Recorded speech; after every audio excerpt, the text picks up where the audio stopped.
Good evening YouTube, Ian here from Coolice Charge Case and Power Supplies. Hope you're all safe and well, and if you're in the UK, hopefully you're not melting, because we're obviously going through a heat wave, which is quite nice but stifling all the same. Anyway, without further ado, I have a small charge case I'd like to show you all. Excuse me, get that out of the way. As you can see, it's in front of me. It's a max 300 size case again. But this one is non-powered, hence why you can see my power supply, or one of my power supplies with the protection module on the front of it, blinking away, because I've got that ready and waiting. This customer wanted a separate case for his iCharger 406 Duo, I think it is, off the top of my head. But he wanted something a little bit different with this one, in that he loves carbon fibre. So he wanted to have a carbon fibre deck to obviously get the finish, and obviously pure carbon fibre, and then obviously then black it out. So what he did, he purchased the pre-blacked out case from a company in the US. Could have done it myself, but by the time we've got a case over and got it all sorted, you might as well just buy the case ready done. So that's what he did, and he's obviously changed that on his iCharger Duo for me before handing it over. So from my perspective, what I've done, and I tell you what, we might as well open it up and show you inside. Obviously, typical, it's got my usual upside down plaque there, which obviously reads correct when the lid is open. And voila, nothing too fancy, very minimalistic if you like, but it obviously all works. So as you can see, we've got the actual free, I don't know whether it's classed as 3K carbon fibre, which is, I class it as a beauty panel, because essentially underneath this is my usual polypropylene deck. In this case, I did machine it out of white polypropylene, 10mm thick, but then obviously it was determined that ideally it needed to be black, because even though I tried to obviously spray paint the various apertures and cutouts to hide it, it still wasn't great. So I remachined the deck out of 9mm polypropylene, because the black polypropylene then came obviously in a slightly thinner guise, which was 9mm instead of 10mm. So of course that needed a beauty panel then on top, if you like, to cover the 5mm brass inserts that I put in, the threaded inserts. So they're obviously hidden underneath here, and I think I did take some photographs of it, which I'll, as normal, I'll put at the end of the video. So the carbon fibre panel itself wasn't cut by myself. While my machine can do it, I'm not set up to do so. Ideally I would like to create a water bath. So ideally, as and when I eventually change the router frame of my machine into a better one, I was then obviously going to spend the time and the money obviously creating a water bath, but I haven't. So this was outsourced. He's got a contact that does all his carbon fibre machining for him, because he's into buggies. First one came back and it wasn't quite right. There was an issue with the cutouts obviously around the balance port. I think it had moved midway through the job, so of course then subsequent other holes then throughout it weren't then in line. So I've actually still got it, but we obviously went back to the guy who done it. He went through his machine and done it again. So this is the second panel. This one still wasn't quite perfect. It was, but I got this strange feeling the guy's gantry is skewed. So instead of having perpendicular or 90-degree faces to obviously the various angled cutouts and what have you, it's slightly offline by at least 1mm, give or take. So of course then every single hole after, was slightly off. Wasn't a problem. In the end, I ended up putting the carbon panel on my machine, which I didn't really want to do.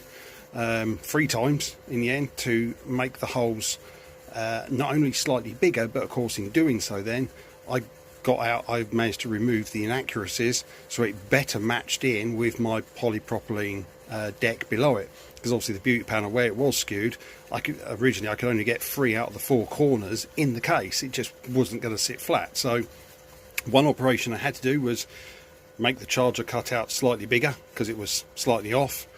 The second one then was underneath these little laser etched and cut legend plates. The holes around the 4mm banana jacks that are obviously sitting on top of the polypropylene. If they were in line on this side and they were in line on here, the deck plate then wasn't in line with the base plate underneath, so that was no good. So I had to mount it back up again and obviously make these holes ever so slightly bigger. Again, wasn't an issue because I knew I was going to create something like this just to finish it off and obviously allow me to label the various channels. So channel 1, as you can see, for the left hand side, and channel 2 for the right. I also then had to make the circular cutout for the USB port slightly bigger, and again then I've kept up with the theme of the laser cut bezel around the outside, which I think does it finishes it off quite nicely, to be fair. I could even do one for around these balance ports, but I don't really want to because obviously it's about 1.8mm thick and I don't want to increase the thickness here because I've already managed to bring them up slightly anyway, so I'll probably leave that as it is. Top left hand corner we've got obviously the XT90 for the main power in, because obviously this case hasn't got a power supply built within it. It's literally too small with this charger. The only way I could have maybe tried to put some power supplies in was if I was going to be clever and create a raised lip around the outside, which I've seen done by another guy in the US, which again does look good and serves a function, e.g. it allows you to obviously lift the charger up and obviously then create more space underneath for the power supply, which is probably something I'd like to try in time, but at the moment the customer obviously said to me, I don't want it powered anyway, because he's probably going to use a large high capacity LiPo to charge his smaller packs when he's away, and eventually the plan is to obviously put his current power supply inside another one of these small cases with obviously the various power outputs, so he can use that then to power this case and anything else. So without further ado, let me plug it in. So XT90 goes in, and obviously I've already got the power supply ready and waiting, so I just press the go button and obviously then the charge comes up. And as you can see, I've also put some RGBW LEDs in this, along with the relevant Wi-Fi and remote controller for it. So the RGB is obviously red, green, blue, and then the W is white. So there's a dedicated set of LEDs on the strip, not only for the red, green, blues, which are obviously multicolour ones, but white ones as well, so we can get obviously a pure white light around it, which is quite nice. Again, it was something the customer then said, oh, I've seen your charge case videos on YouTube with the LEDs on it, can you add that into this case? And I was like, yeah, I should be able to. There's just enough room in there for them as well, and it turns out quite nice. Obviously when the lights are down, perhaps a bit lower, it'll glow even further, but it's the fun factor on it which he's got. So as you can see, it's looking obviously very stealthy. The grills for the two little cooling fans are obviously machined into the carbon fibre. I can zoom in, and obviously then underneath that on my polypropylene deck I just machined obviously out a rectangle there then, so that obviously then makes the grill, if you like, actually in the carbon fibre itself, which is quite nice, neat and tidy. I did go a little bit extra bigger, if you like, on the tolerance of the cutout then for the charger itself, because obviously I knew it was going to be painted. We certainly didn't want to run the risk of it potentially rubbing if it did move around, although it shouldn't, because obviously again I've got my 3D printed brackets which I've done, and I've got the holes already in there for securing the charger to those brackets by using self-tapping screws through the feet, and it's the first time I've actually used them and it's worked out really well, so that's good. So the charger is obviously bolted to the 3D printed brackets, and then the 3D printed brackets again of course then are bolted to the 10mm polypropylene deck underneath this, so it's all nice and solid and held in place. It's really and truly with this one, of course, it is the carbon fibre that obviously sets this apart from anything else that I've made to date, because underneath this, if you like, the basic design is all the same.